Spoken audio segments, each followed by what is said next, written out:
Ça va les enfants? Oui. Faut parler fort, hein? Bon, vous avez bien appris votre texte? Oui. Bon, c'est bien. Mais par contre, faut parler doucement. Alors, parce qu'ici on va construire un collège chinois, il faut aller où pour aller au collège ici? À Clessouilly? Ouais. C'est à Clessouilly qu'il faut aller? Il faut prendre le bus alors. Voilà. Moi, j'aurais peut-être pas de téléphone. Et après, tu iras à pied. Il faut se lever tôt, hein. Moi, il commence à se... Là, t'en as un, toi? T'en as un. C'est pas d'œillets pleines de haricots qu'on sème. Ils fleurissent chaque semaine dans le pot et dans nos cahiers. Ma classe est pleine de problèmes, gentils ou coquins, quelquefois, de chansons, de poèmes dont on aime la jolie voix. Pleine de contes et de rêves, blancs ou rouges, jaunes ou verts, de bateaux voguant sur la mer, quand une brise les soulève.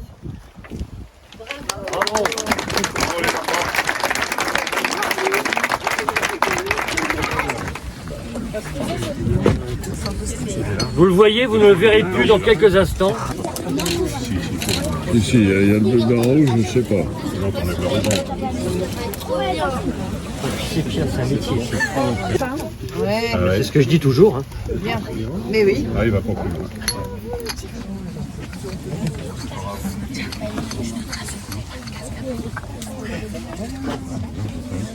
Ce mur, t'es chez toi. Et voilà. Voilà. Et je suis là.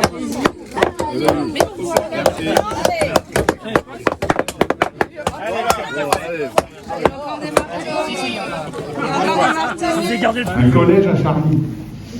Je ne sais pas si quelqu'un pouvait imaginer ça. Moi, il y a 10 ans, ça me trottait déjà dans la tête, mais j'étais loin d'avoir la réponse. Mais bon, puisque tout est parti d'un rêve, en fait. Les enfants à Charny devaient aller à l'école, dans ma tête, très longtemps à pied. Des collèges en ville, ça servait à rien d'en faire d'autres pour que nos enfants prennent des bus. Des bus qui, des fois, démarrent, des fois, démarrent pas. Des économies de kilomètres, des milliers. Alors, j'avais fait un compte avec tous les enfants qui vont venir ici. On était sur des millions de kilomètres en économie pour des bus. Dans une période où on parle écologie, j'ai trouvé que c'était pas mal. Et on avait un problème dans tous les villages, on avait des enfants qui tous les ans changeaient de collège. Aujourd'hui, on en a qui sont sur Saint-Marc, ça bouge un peu. Donc on a travaillé sur les pistes cyclables aux alentours. Donc un jour, j'ai pris ma plus belle plume et j'ai envoyé un courrier au département en disant voilà, Charny est bien placé, 10 villages autour, en fait on peut remplir un collège à nous tout seuls, ça ne sert à rien d'en construire un en ville. Et tout doucement, l'idée a fait son chemin et on a commencé à rencontrer des gens du département. J'ai commencé avec les conseillers départementaux. Après, Daisy est rentrée dans la boucle, on a continué à travailler et aujourd'hui on est là. Xavier va reprendre la main.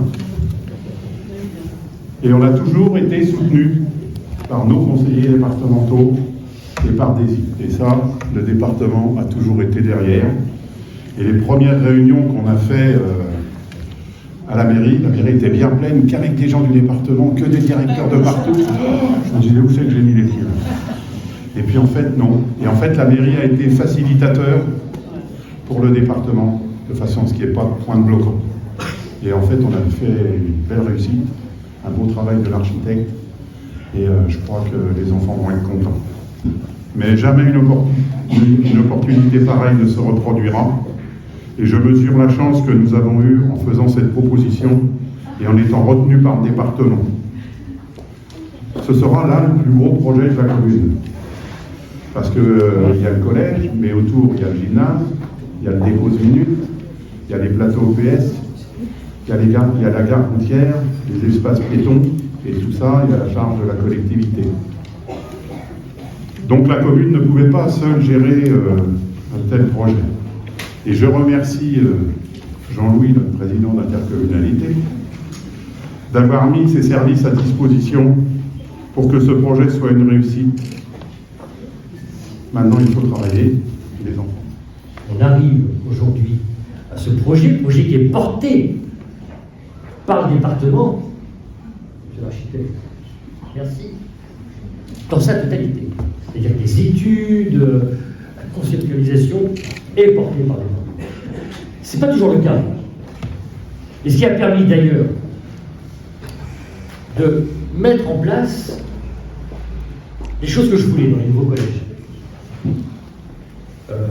Encore une fois, ma volonté est que les collèges soient ouverts, bien sûr, au grand nombre d'enfants, mais aussi à nos enfants différents. On parle beaucoup d'école inclusive, mais faut-il encore qu'on se donne les moyens de cette école inclusive? Ça va être le cas à Charlie. Et j'en suis, à titre personnel, très fier. Très fier pour l'ensemble des conseillers départementaux de Seine-et-Marne, très fier pour les enseignants, très fier pour les parents, car pour moi c'est le début d'une histoire. Et je tiens à remercier là aussi l'établissement public médico-social de l'Ourcq, qui a été partie prenante dans ce dossier. Et tu le sais, Xavier, ça sera en plus pour moi un symbole. Car à côté, il y a une association, une maison qui est la Maison du Possible. Je ne sais pas si Mme Calonne est encore là. Voilà. Et Mme Calonne, voilà. Aussi, l'aboutissement du travail que vous faites au collège. Et puis, il y aura une autre particularité. La salle de confiance. Ça aussi. Cette salle de confiance, elle est née quand, c'est au début d'année, nous avons voulu mettre l'accent sur le harcèlement scolaire, sur ce fléau, hélas, David, qui ne touche pas simplement les collèges, mais aussi dès l'école primaire. Certains spécialistes me disaient même dès la maternelle. Eh bien, dans les dispositifs que nous avons mis en place, les ateliers de réflexion, les campagnes de sensibilisation que nous avons fait, avec toujours cette idée d'avoir au sein du collège une épaule pour l'enfant victime du harcèlement, mais une épaule sur laquelle se reposer. Ça peut être le copain, ça peut être la copine, ça peut être le CPE, ça peut être l'enseignant, ça peut être des parents.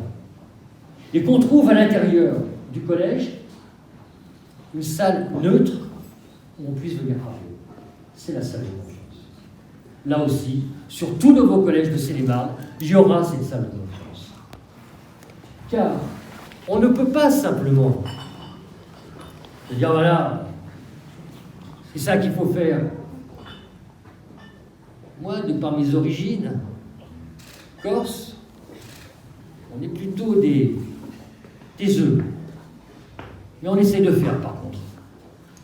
Et c'est ce que j'ai voulu là. Et ce sera toujours comme ça. Cet investissement, il est lourd. Il est mérité. On parle de collège à la campagne. Oui, c'est un collège à la campagne. Et après, la campagne n'a pas le droit à ces collèges.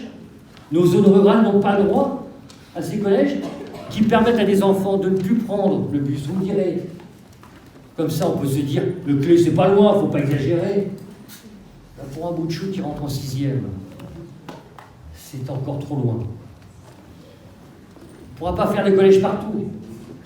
Mais quand des maires, ensemble, se retrouvent, ils se disent, ouais, il faut un collège, qu'on a des élus qui appuient, qui montrent qu'effectivement, la pertinence du collège existe. Que ce collège, eh bien, on le met à Charny. Les maires sont tous d'accord.